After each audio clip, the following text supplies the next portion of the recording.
attack the lady in line. Who did? This lady right here to your left. Call me. Give me your hands. Can you spread your feet for me? Can't hear you. Spread your feet. Unprovoked attack at a public airport. An arrest executed in seconds. A suspect who cited political identity as a defense to criminal violence. 3 legal questions arise from this encounter, and none of them have simple answers. And she just attacked the lady in line. Who did? This lady right here to your left. Right here. Hey, ma'am, come with me. Come with me. Give me your hands. Stop resisting. Hey, find out who it was. Come on over. She just came in the line and knocked her over. Yeah. Stop it. Hey. We're just gonna step out. Okay?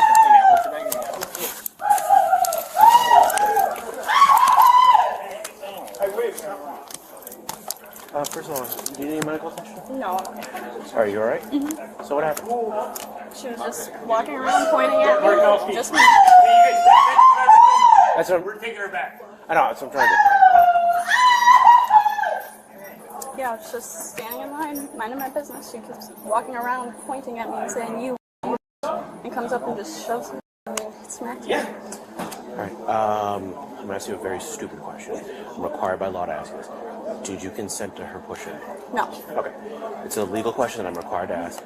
And you said that you do not need any medical attention? No. Did the shove cause any pain? I was facing this way. She came up from behind me. She shoved, and did she hit you, or just...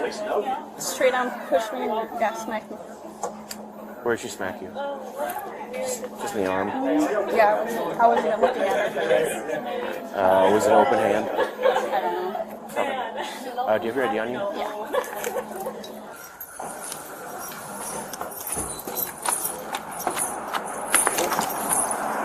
Alright. We're not going to do that. We got a squad coming up right now. Stand up.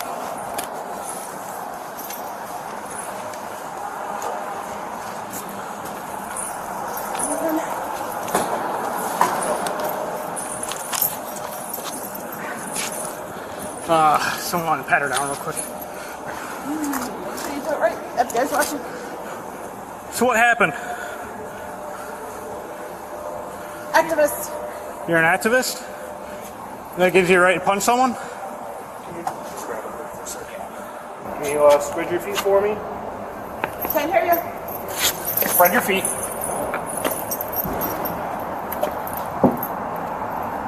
Alright, we're going to have a seat in the squad, man. Step in.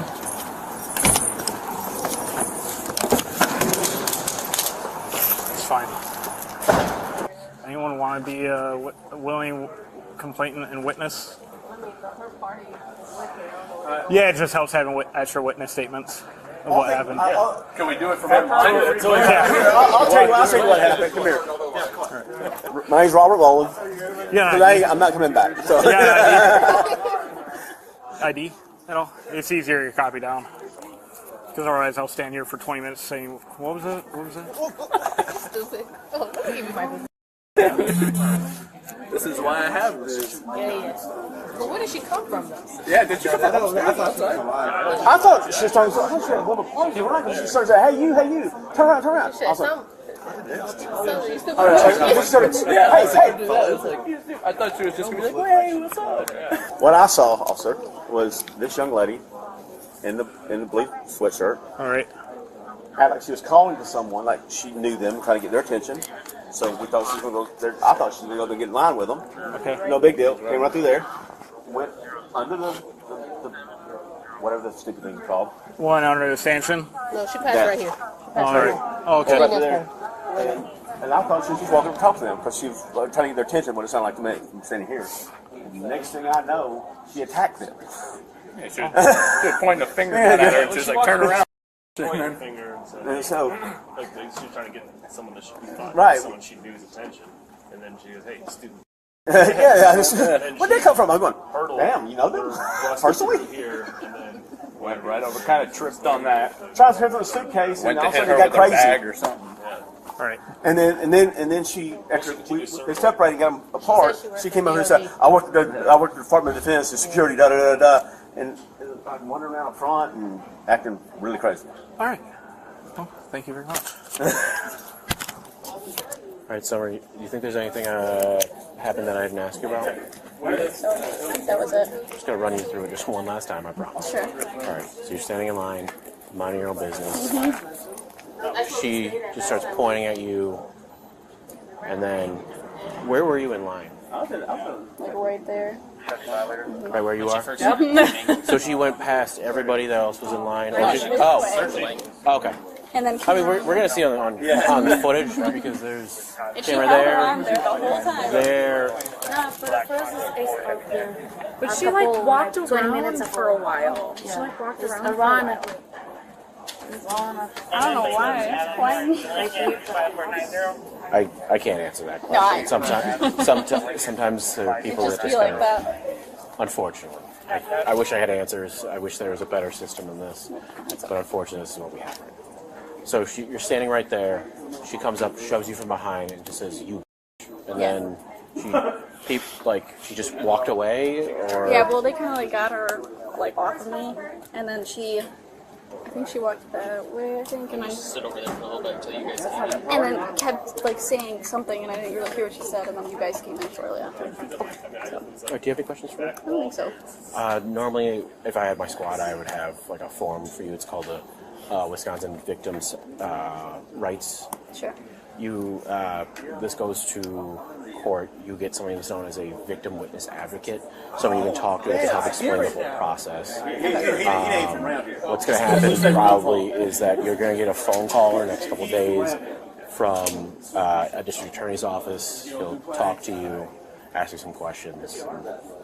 Then you don't really have to do anything or show up until way down the road. Sure. All right, so honestly, it's gonna be like a time like you're gonna forget that this kind of happened. Well, probably won't, but like it'll be so long that you're gonna be like, oh, that.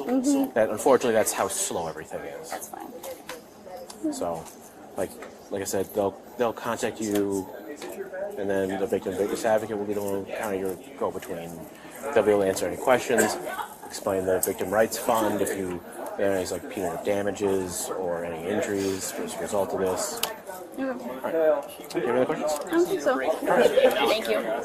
She's got a ankle brace. Ankle. Oh my god! I cannot think of. Do you want that right now, or do you know what they're doing?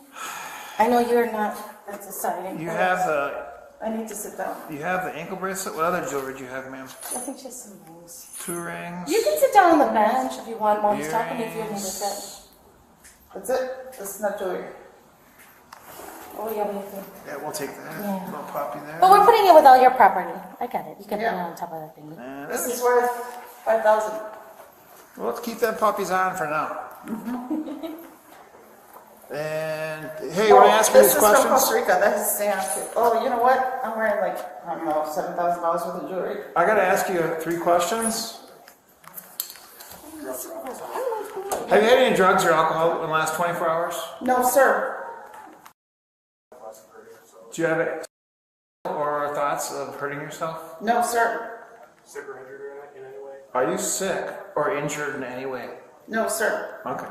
You can just chill in here. We'll be right with you, okay?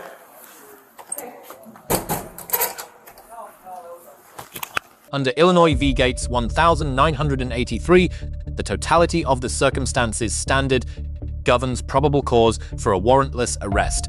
Eyewitness identification of an aggressor at the scene of an ongoing crime satisfies that threshold without a warrant. Graham v. Connor 1989 established the constitutional baseline for use of force.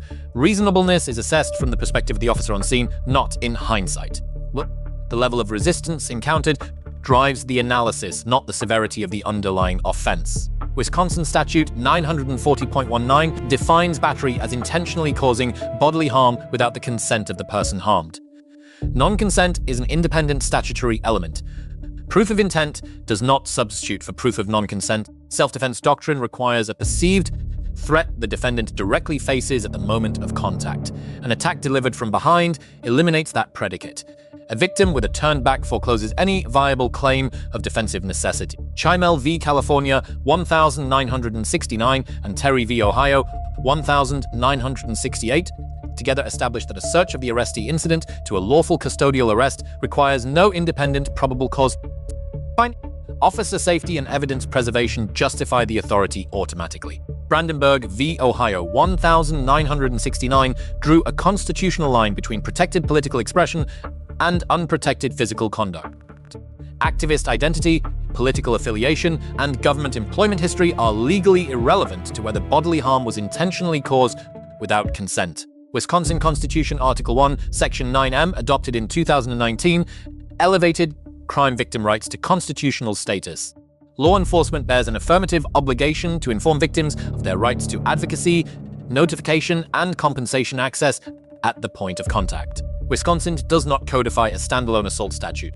Intentional harmful contact is charged as battery under Section 940.19, a Class A misdemeanor carrying a maximum of 9 months. Disorderly conduct under Section 947.01 is a Class B misdemeanor with a 90-day maximum. 3 legal lessons emerge from this encounter. Probable cause crystallizes the moment. A credible eyewitness identifies an aggressor on scene. Non-consent is a statutory element requiring proof, not an assumption. No identity claim operates as a legal shield against criminal liability for physical conduct.